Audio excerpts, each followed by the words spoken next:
In this video, we are going to look at variation. So now, for those who are coming across this topic for the first time, variation is a relationship between two or more variables. That is variation. The relationship that is there between two or more variables. So let us make these variables. Okay, before we even solve the question, let us learn a bit about variation.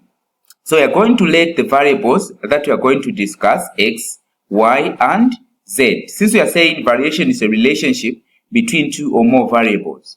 Okay, so these are the variables that we are going to use. Okay, so now, basically you are going to come across three types of variation. One, what we call direct variation.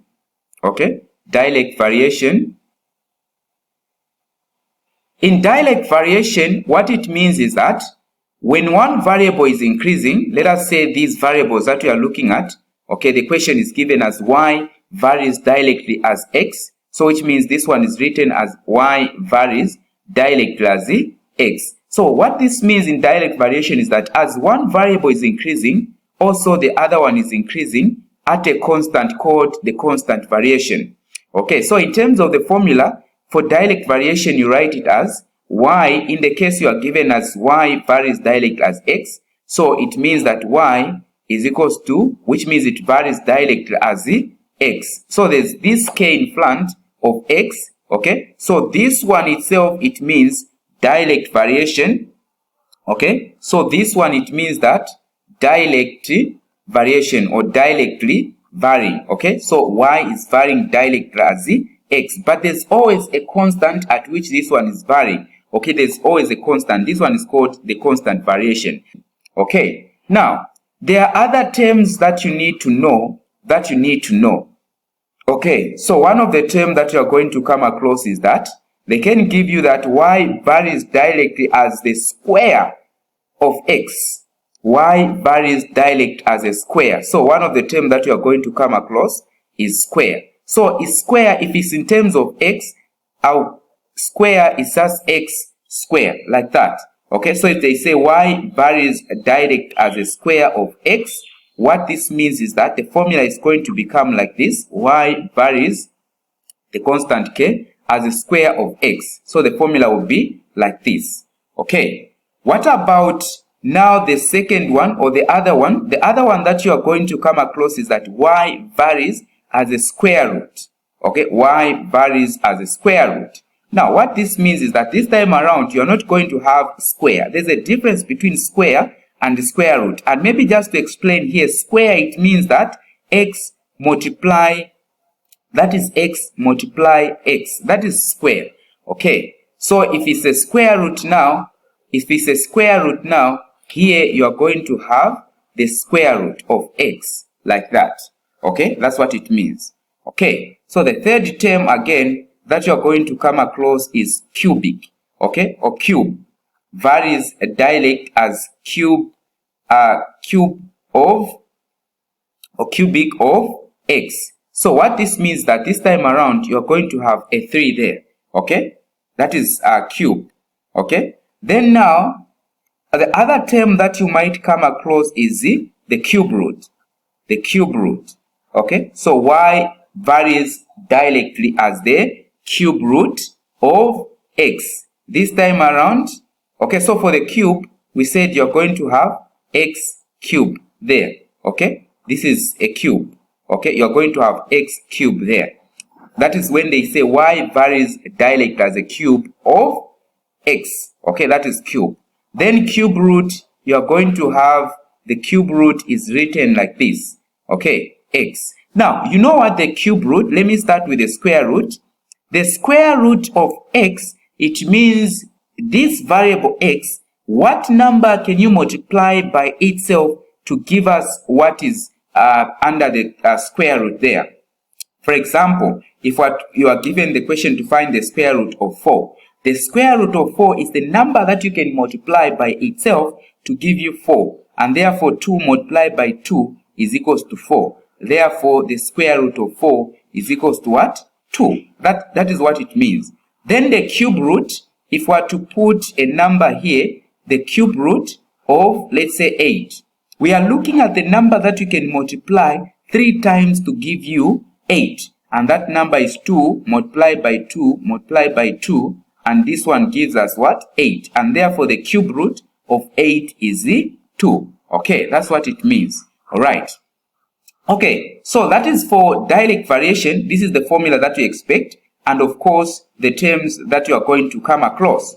Okay, let us look at another type of variation that you are going to come across. So another type of variation, the second one, is inverse variation. Okay, inverse variation. Now, in this inverse variation, for it, as one variable is increasing, so we are going to use still x, that is y and x. So when we say y varies inversely as x, what this means is that this time around you are going to have something like this. Okay, so in terms of a formula, you write it like this.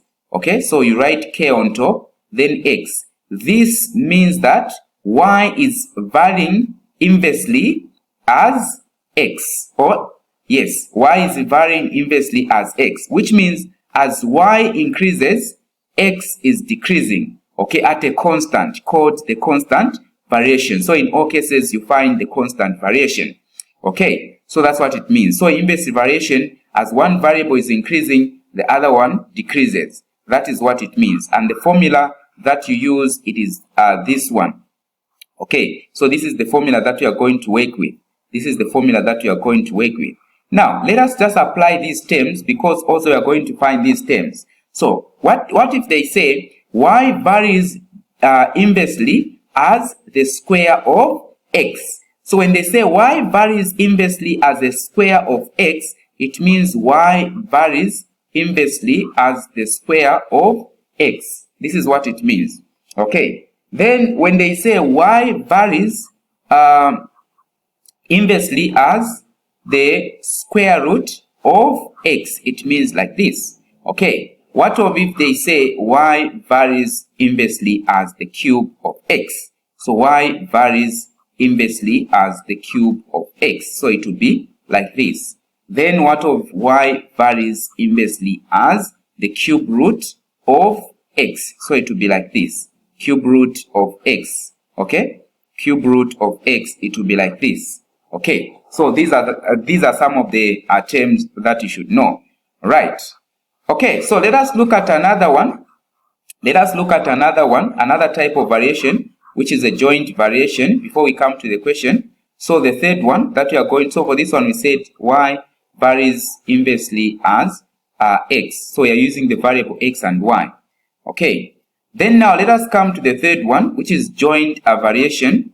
Okay, joint variation. So for joint variation, the formula that you are going to use is z. So normally here you are going to find that one variable is varying directly, at the same time varying, another one is varying what? Inversely. So we are going to have such as z, y varies directly as a square as x, y varies directly as x, and inversely as z. Okay, so the question is y varies directly as x, as and inversely as y.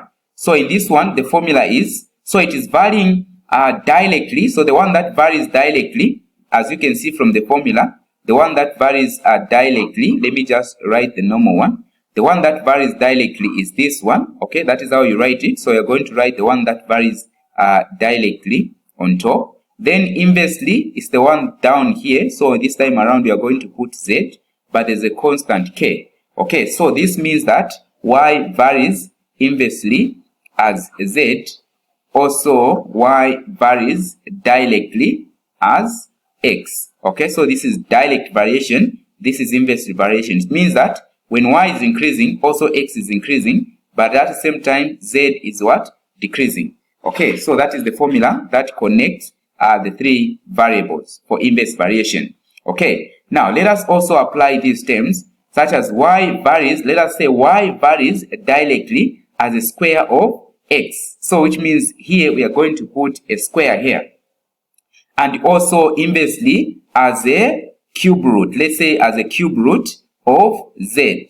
Y varies directly as a square of x, and inversely as a cube root of z. So which means we are going to have a cube root of z here, like that. Okay, so you continue applying these. That is how you're going to work it out.